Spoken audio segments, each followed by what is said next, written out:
Welcome. This is the ELEET Review Podcast coming at you here today. We're trying something new. We're obviously changing up some things here, and we'll see how it goes. So we basically got a whole new setup here with a whole new desk. We used to be using a really flimsy, crappy desk.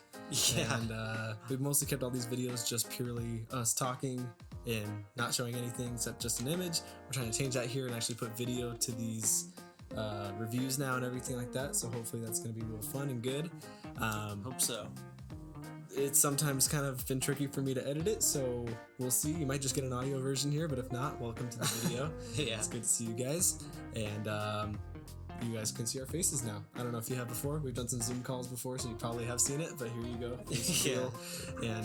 And so today we bring you Lord of the Rings, The Two Towers. Second installment of the trilogy. And we're going to go and review it here like we always do. So let's go ahead and go into characters. Scale 1 to 10, what do you give them? All right. So with Fellowship, I give it a 9. With this one, I'm gonna have to go down a bit and give it a 7. Okay. Just because all the characters are still great, I just feel like some of them, like Frodo and Sam, they get extremely sidelined. Yeah. Like this is very much the Aragorn and the rest of those people movie. Yep. Also like Merry and Pippin, they're like only in like 5 minutes of the movie, I bet. Yep. So I don't like that very much. I don't like their use into the story, but I will say Gollum's addition to the series is really great. I think Gollum is a very compelling and cool character. And I love all the skills it. Yeah, he does. Does a good job. And also, isn't this like the first time they ever like used that CGI suit? I think so. Sure that's the first time they've done. It's pretty cool. Yeah, I like Gandalf coming back and stuff. He's cool. I always like him a lot. But Gandalf the White. yeah, due to them getting what? It's a Gandalf the White coming in clutch. Yeah, dude, for reals. But yeah, due to those characters getting sidelined, I'm gonna have to give it a 7. All right, cool. What about you? I went a little more savage on the characters. Oh. I gave it a 5 out of 10. Dang. Now listen, one part of that 5 is for all the things you mentioned there, like Gandalf, Smeagol / Gollum, Aragorn, Legolas, and Gimli. Like that's mostly the 5 for me. Then when we look at the other half of the characters, like I can literally split it in half. Like the other half is just basically not good to me. It's just like we got half of these characters getting all these shining moments, doing great things. Other half is mostly just running around, trying to figure out new things, not trusting Smeagol, but Frodo loving Smeagol. And that's the whole movie. That's all they do the whole movie. And it's just them walking the whole time. I was like, are you just trying to make an Aragorn, Legolas, Gimli spin-off? I don't know. To me, it's like you got these great characters from the first movie. Like the Hobbits are the best characters, and now they're like the worst characters in this movie. I agree. And I don't know if the book does that. I don't know if Peter Jackson came up with that. I'm pretty sure that the book does. The book probably does that, and that's a bad mistake on J.R.R. Tolkien, I guess. So, there you go. That's how I feel about the characters. So I give them like a 5 out of 10 because half of it's good, half of it I just don't like. So. I agree. Dialogue scale 1 to 10. Dialogue. I'm gonna give it an 8 because for the most part, I think that the dialogue's always great in these movies, even through like the third one. Again, Gollum scenes when he's talking to himself and he's going back and forth. I always find that like super fun. It is fun. Yeah, I'm not gonna lie, I don't remember the dialogue too much. It's been a bit since I've seen this. It's hard to, yeah. But yeah, I'm gonna go with an 8. All right, cool. What about you? I went with the 8 as well, because it has good scenes, and especially anything with Aragorn and Legolas and stuff, like when they go to like that king and talk to him, and when Gandalf shows up and his dialogue, like the trees dialogue, like everyone has pretty cool dialogue. That's true, yeah. And they all talk to each other pretty cool. Smeagol, of course, has great dialogue and lines, that are iconic and great, and just the way he talks is awesome. So yeah, I like the dialogue here. It's nothing like "you shall not pass" type dialogue. No, not like that. It's pretty good. It's pretty good. Yeah. I give it 8. Visuals and look of the movie. What do you give it? I will give the visuals an 8.5, just because I think that these visuals are great, especially during the final battle. I know it's more action stuff, but they do a great job with all the visuals, especially like Gollum. Like for this time, he looks really good. He does. I could say he looks surprising. better than he does in The Hobbit, honestly. Yeah, probably. Everything. Yeah, and even just like the backgrounds and stuff. They have such cool filming locations and stuff. They really do. So like props to all the movies. They all do this. It's so awesome. Yeah. What about you? Yeah, nice. For me, I gave the visuals also an 8.5. because yeah, there's a lot of cool visual things in this. Like that whole final battle. I know it's a lot of action, but like even the looks of it is just insane. Yeah, like, right? Just the people, their costumes, the orcs per usual. You can tell the they makeup. spent so much time on this, It's dude. insane. The visuals of the trees is super cool when they're walking. It is, when yeah. they release all that water and all around Sauron's place and everything, and yeah, just even the nature, like it's so cool. Just to see them all in all this nature, and Gandalf the White too. How he looks just is so cool to me. He does. Oh, I forgot to mention that He just looks like an angel. So it's awesome to see him like that. So yeah, 8.5. Action in this movie, what do you give it? So there's not much action in this movie. I give it an 8.5 just because, you know, it's Lord of the Rings action. It's cool. I was like saying that. It's always good. I think the battle at the end really holds this one up for me because it's just so cool. Yeah. One of the coolest battles in the trilogy, I'd say. Me too. Yeah. Yeah, but I feel like there's not too much besides that. Like, yeah. Okay. I don't have too much to say about that, but it's cool. Cool. Yeah, I give the action a 9 out of 10.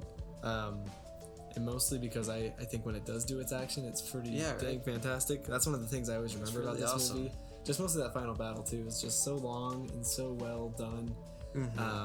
It's fantastic how well done that final battle is. Just from like people shooting their arrows to like chariots to like, you know, when they're running across the bridge and people are falling off bridges and stuff. And I agree. It's just such cool action.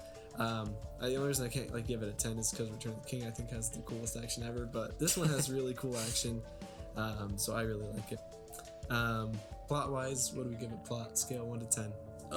I'm gonna give this plot a 7 because the plot really, when you have a plot like this, it really affects the pacing of the movie and how slow the movie feels. Because the whole first hour you have them like trying to get to the king, because the king is like, you know, whatever happened to him. It's a really big part of the plot. It's a huge part of the plot, and they get it like all done within like the first hour, but it feels like a full movie almost. It does feel like a full movie. And then after that, you're like, oh, I still got like 2 hours left of this. And it's a lot of the stuff that brings this down for me is just the Sam and Frodo stuff. Like, it's fun to watch their dynamic at first with Gollum and stuff, but after a while, it just keeps cutting back to it, and it's pretty annoying. It goes on for so long. Yeah, it does. And then, Merry and Pippin, like, their whole plot is just talking to the tree. Like, I like the scenes of them talking to the tree, but that's all it is. Yep, that is all it is. They're not in, like, the rest of the movie. But, so it's a decent plot. I think it could have been executed a lot better, though. Same. Sorry, what was your number again? I give it a 7. 7, okay. I gave the plot a 6 out of 10, because, I agree with a lot of that. Like, sometimes the plot's pretty dang good. We're doing some cool things, obviously expanding the story. Yeah. But at the same time, I feel like we're really holding back the story at the same time, too, because the Hobbit's journey should be a lot more interesting than it is. Yeah. And plot-wise, it's so simple. And it feels like whoever was the writers of this movie were just like, well, you know, the Hobbits, we'll just have them doing their journey. We'll cut back to it every once in a while, show people that they're just moving along, and that's about it. And, just every character loses all that adds to the plot, mostly with the Hobbits, at least. Like, just, they don't add much to the plot anymore. I always admired them in the first one just for being such brave people and loyal and friendly to each other. Now they're all split up. They don't really get much bravery. Just get captured, like just so lame. So the lamest plot for the Hobbits. I agree, dude. And then on the other hand, you have like Aragorn and those guys. Like, the king stuff's okay, but I don't know why it's so important.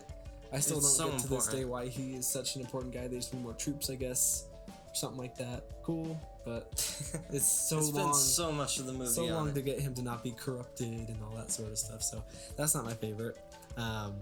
So I give the plot. I feel like they just needed to make this movie 3 hours because the first one was. Yeah, first I've got to make every movie really long, and also just such slow pace. We didn't watch the extended cut. This is the original movie. Yeah, all these Lord of the Rings reviews are not extended cuts. We'll get there someday, but did not feel like watching like a 4-hour movie, so that's what we're at. That's what we got. Anyway, here we go. Final moment. What's the final score out of 10? I got a 7.8 out of 10. What about you? I got a 7.3 out of 10. Oh, 7.3. Roughly in that same range, but Close. And then what's your star rating? So I don't know what I was thinking for Fellowship. I gave it a 4, I think, but it should have easily been like a 4.5, I think. Yeah. But yeah, for this one I got a I gave it a 3.7. 3.7. I give it a 3.5 out of 5. Nice. It's not quite on a 4 level. It's not quite as bad as a 3. I It's agree. a little better. I think it's in the middle of 3.5. It's in the middle, yeah. I don't quite get people that think this is the best one. Yeah, there are a lot of people who say that. A lot of people think it's their favorite one. I don't This get is it. the one that I felt the most like bored in. Like I actually felt how long the movie was. Yeah. And the other movies I don't feel that. So Yeah. this also has the problem being like the middle movie too. Like it has to set up the final battle. It has to continue off of the other one. Yep. So Yeah, it has just the problem of being that middle movie, but some people, if that's one of you guys, comment below why you think this is your favorite one. If it is, please, I'd like to know. It's okay if you do, but I just don't get it. Mm-hmm. And then Rotten Tomatoes score is 95%. 95%? And I think that's too high. I think so too. That's a way too high, to be honest. We're almost hitting 100. We're 5 away from 100. Fellowship's at 91%.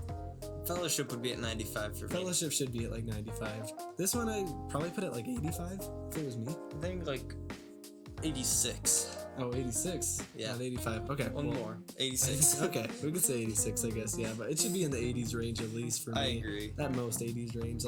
I don't think it deserves to be in the 90s. If you want to hit 90%, that's pushing it a little too far for me. But anything below there, I'm okay That is with. pushing it quite a bit far. In the 80s range. Yeah. But 95%, I don't know what's up with the Rotten Tomatoes critics for this movie. Sometimes some movies baffle me that way. That's how Rotten Tomatoes critics do it. I agree, dude. Hopefully someday we'll end up on Rotten Tomatoes and Hopefully leave annoying reviews like that and piss people off. So anyway, that is our review of The Two Towers. Make sure you guys make sure you subscribe. We have been going through the Harry Potter movies. We're going through, we just did hit Chamber of Secrets, so we'll be hitting up Prisoner of Azkaban here soon. Yes. We're obviously going through Loki. We'll be doing kind of a brief episode 2 and just episode 3, talk about what's going on in that show. And then we'll just continue to do shows and movies and things like that. So check us out on Instagram at the ELEET Review Podcast, and comment down below what you think of this movie or think about Lord of the Rings, and let us know how you feel. And you guys have a great day. See you guys.